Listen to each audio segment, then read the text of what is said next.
제가 지난 라방을 편집하는 것 때문에 어느 정도 이렇게 다시 좀 보게 되거든요. 근데 그때 느낀 게 A랑 B 중에 뭐 할까요? 막 이런 거 했을 때 결론까지 그냥 얘기를 하잖아요. 원래는 정확한 결론 낼 수가 없죠. 질문하는 분의 뭐 상황도 모르고 어느 정도의 배경 지식을 갖고 있는지도 모르고 이렇기 때문에 그냥 증문즉답을 하는 거예요. 어느 정도 이제 맥락을 참고를 하고 그거를 그냥 100% 받아들이면 좀 이제 위험할 수 있습니다. 위험할 수 있어요. 이제 그거를 이제 방송을 보는 다른 분들도 좀 참고를 해주시면 좋을 것 같습니다. 또 그렇고 이제 좀 본격적인 얘기를 한번 해보도록 하겠습니다. 제가 최근에 이제 어떤 상품을 봤는데 진짜 그 기획을 보자마자 약간 진짜 농담이 아니라 눈물이 날 뻔한 적이 있어요. 그 내용을 제가 말씀을 드리면은 일단 계획 아니긴 해요. 높이가 280m에 단층으로 전용 면적 74평에 천장고가 4.5m인 거예요.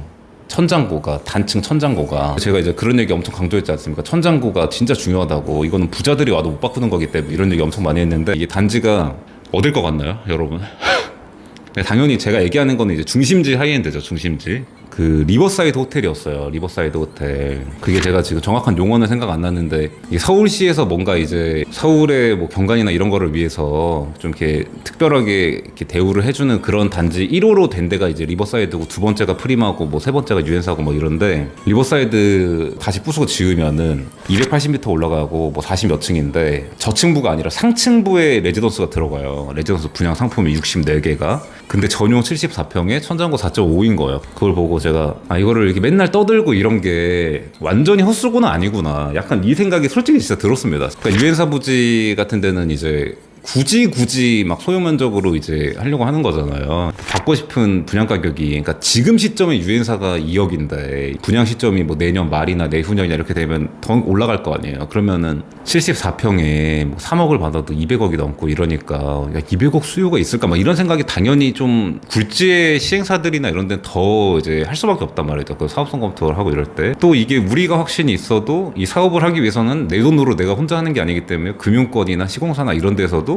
이 사업 되겠다. 좀 이렇게 돼야지 이게 돈이 들어오고 공사가 되고 이런 구조니까. 게다가 프리마나 유엔사나 리버사이드 같은 경우에는 호텔도 유치를 해야 되다 보니까 여러 가지가 고려가 돼서 의외로 우리가 볼 때는 당연히 대역으로 해서 완전 하이엔드 부자들 타겟으로 해야지 이렇게 생각할 수 있는데 이제 그렇지 않은 경우가 많단 말이죠. 그래서 이제 리버사이드, 프리마, 유엔사 이런 데 중에 두 군데는 지금 이제 대형 레지던스로 가는 거고 유엔사 부지만 이제 소형 오피스텔, 아파트만 좀 대형으로 가는 이런 상황인 것만 봐도 이제 그런 거에 좀 방증이라고 볼 수 있겠죠. 현재 나이나 아서포든 기존 100억대를 넘었던 것들에 대한 분위기는 좀 어떤가요? 계속해서 잘 거래가 되고 호가를 올리는 느낌인지 아니면 이를 받쳐준 수요가 조금씩 줄고 있는 상황인지가 시장에서 중요한 부분일 것 같아서요. 요거는 이렇게 출렁출렁 했다고 볼 수 있는데 근데 출렁출렁 했어도 이렇게 내려왔을 때도 아서포는 엄청나게 매도자 우위가 맞고요. 근데 진짜 골 때리는 게 지금은 또 이 출렁출렁도, 그러니까 수요세를 얘기하는 겁니다. 출렁출렁도 올라왔죠. 왜냐면 지금 테슬라 떡상하고 비트코인 떡상했는데 영향이 없으면은 그게 이상한 거고, 그리고 그러니까 내가 뭐 코인 부자, 주식 부자가 아니더라도 그 수요층이 볼 때 야, 이 정도로 저 미국 주식이랑 이런 메이저 종목들이 가면 내년에 이제 그런 걸로 돈을 번 젊은 부자들이 좋아하는 공동주택이나 이런 게 좀 뻔하기 때문에 저게 오르겠다 이런 생각을 해서 마음이 급해지고 오히려 요즘 마인드 컨트롤하고 캄다운하고 있고 이런 상황이 팩트입니다.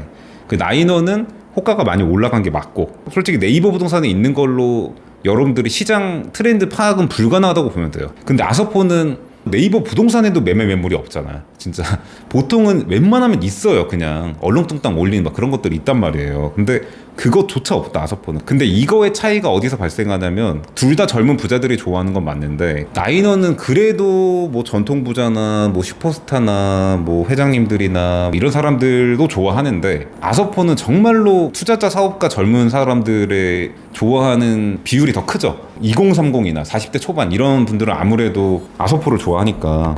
나인원도 사실은 정말 어렵다 하는 지금 8월부터 시장에서도 매수 문의가 2주 이상 끊긴 적이 없는 것 같아요. 정말로. 근데 물론 거래가 되긴 쉽지 않죠. 이거는 그냥 시장 전체가 아니라 그냥 저의 케이스를 봐도 정말 최대한 2주 이상 끊긴 적이 없는 것 같다. 2주 이상. 예를 들면 뭐 지방 부자인데 실제로 정말 적극적인 수요인 그런 경우들이 있어요. 이미 지방 부동산 다 정리했고 진짜 서울로 오려고 현금을 그냥 만들어 놓은 막 이런 분들도 있고 이렇거든요. 둘 다 신고가 몇 번 뻥뻥 터지더니 최근에는 조금 잠잠한 것 같아서요. 그러니까 나이노 아서포 말씀인데 그거에 대해서 일단 아서포는 매물이 없고요. 정말로 그냥 매물이 없습니다. 정말로 매수 수요는 있다고 보면 돼요. 오히려 그 전에 신고가 나왔던 것보다 더 줘야 살 수 있습니다. 최근에 제가 진짜로 깜짝 놀라는 거래가 있었어요. 그게 뭐냐면 일단 결론부터 말씀드리면 62평형 전세가 70억에 거래가 됐습니다. 아서포에. 근데 심지어 이거 B동도 아니에요. A동입니다. 물론 고층이긴 한데. 그래서 이거를 다시 최근 최고가 110억을 대입하면 63%가 나옵니다. 전세가율이. 사실은 원래 63%라는 숫자는 우리 여기 주택시장 그 전문적으로 분석하는 양반들도 그 사람들 머릿속에 63%는 없고 한 61% 되면은 매가가 올라가야 된다고 그냥 가르쳐요. 근데 63%가 됐습니다. 아무튼 그 최고 로열 매매가 대비 A동 전세 가격이 63%가 됐어요. 아서포가.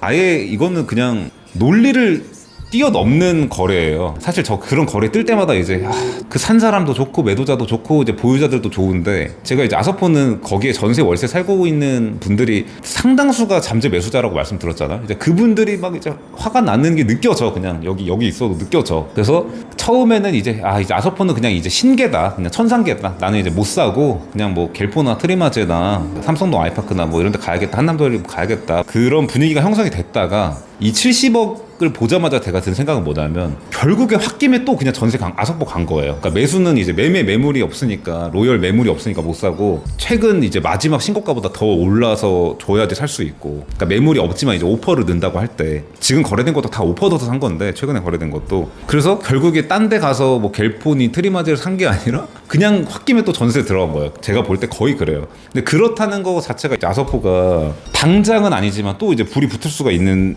여건이 마련이 된 거거든요. 지금 붙는다는 얘기가 아니라.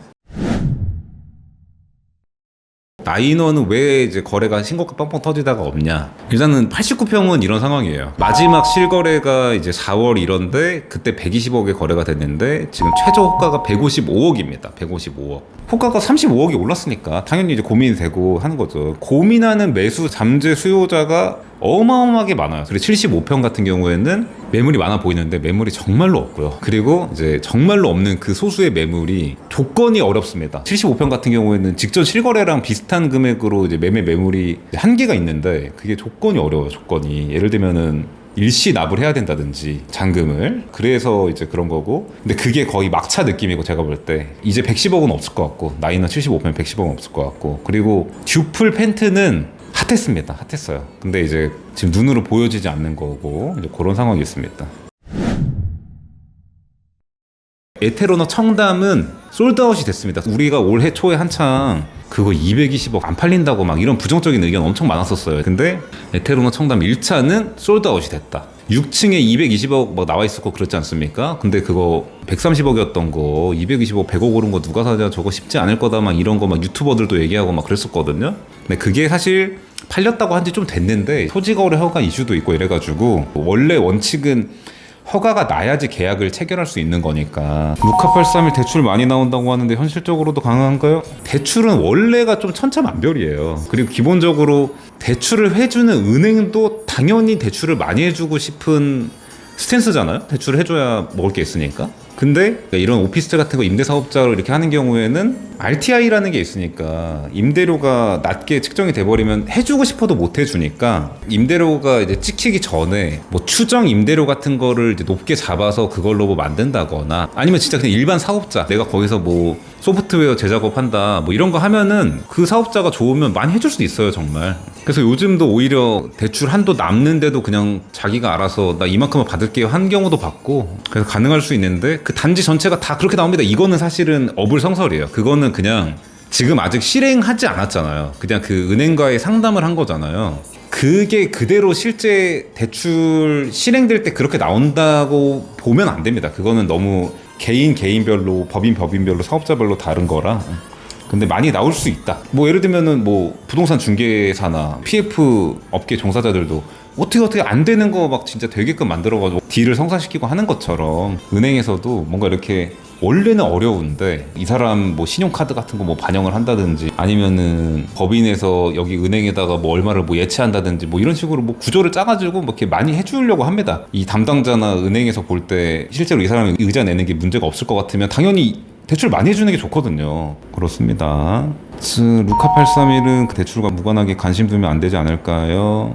그렇지는 않습니다. 그러니까 높이 자체가 제가 이제 탑층에서 이제 뷰를 보고 이제 그러고 왔는데 진짜 조선 팰리스 하이호한 뷰가 나와요, 정말.